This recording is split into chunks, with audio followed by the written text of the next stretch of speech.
I would say there's a handful of things that an owner wants to start thinking about in advance of deciding to sell their company.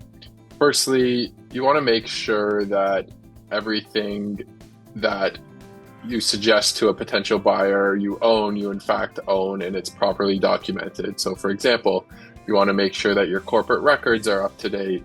You want to make sure, to the extent there's important IP, that you have registrations or it's been assigned by key employees to the company.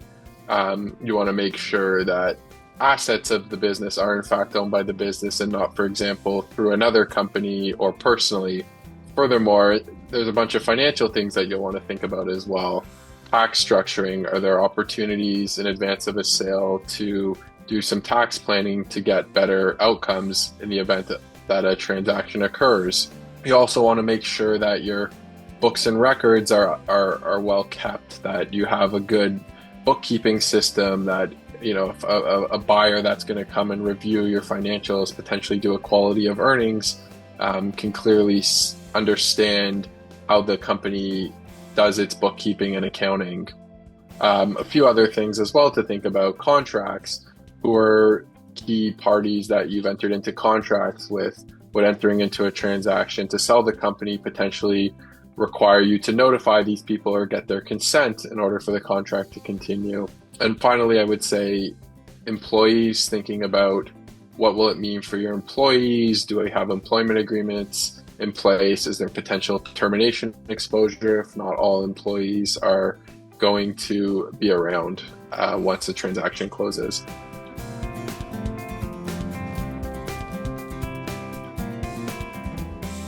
M&A, when you're selling a company, is a bit of its own beast, and you want to make sure that even if you've worked with counsel from time to time over the years, that the lawyer you're going to engage on a sale is well suited and experienced in M&A transactions, because it is quite a bit different than a real estate transaction or just providing general corporate commercial advice. I think it's never too early by getting ahead of some issues, a year or two in advance. You might be able to clean up your corporate records, do a review of any potential contracts that need to be entered into or cleaned up, any potential, say personal liabilities that exist in the business. You can work with your lawyer and your financial advisor as well with tax structuring and trying to think of ways that you might be able to, for example, qualify for your lifetime capital gains exemption. In some businesses, it might not be necessary because the records might be in good shape, or there might not be a lot of contracts, for example.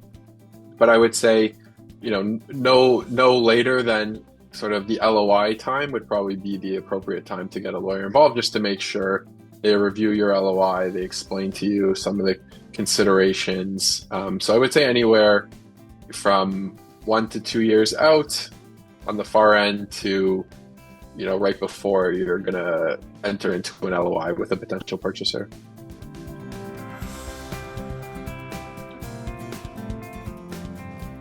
Starting with the corporate side, oftentimes, you go to, say an LOI is signed, and you start with the diligence process by a potential purchaser, and the corporate records are not up to date.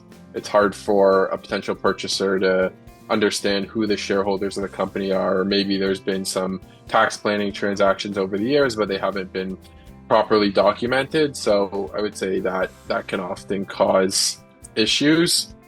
IP not being assigned from founders, contractors, or employees, to the extent that's important. A purchaser is always going to want to make sure that any IP is in fact owned by the company. So making sure that that's been documented properly can be very important for certain businesses. No written employment agreement. So to the extent you've had longstanding employees and there aren't any written employment agreements, there are potential risks that a buyer are taking on there in terms of severance obligations or other things. On the financial side, you want to make sure that your books are clean, that to the extent any personal expenses have been running through the company, you want to clean that up. You want to make sure that, again, any tax planning opportunities have been capitalized on. at the end of the day, you want to present a buyer with a clean company. So to the extent there are any surprises discovered, that can often spook a buyer.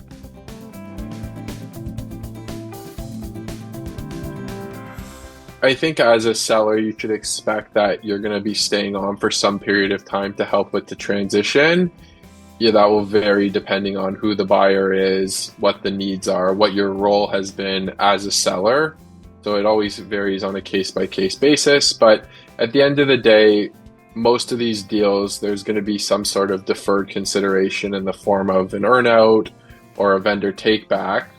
You just want to be very cooperative in helping facilitate a smooth transition, being honest at all stages with the potential buyer about, any diligence questions they have or any things that they're eventually going to find out. Because at the end of the day, you're going to want to make sure that when time comes for those payments to be made, that you've built a good relationship with the purchaser. You've helped them as they've kind of navigated taking over the business, and so that there's less of a chance that they might make some sort of claim against you for payments that are owing in the future.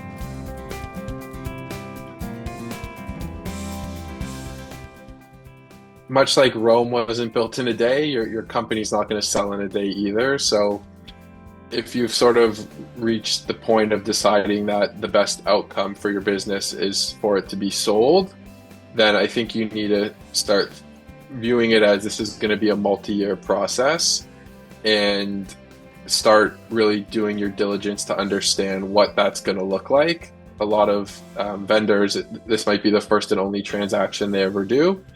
So, speaking to potential professional service advisors, lawyers, accountants, business brokers, speaking to other people that have been through a sale process, understanding what it's like, what are the challenges, what are things that you should be thinking about in advance, what are things to look out for.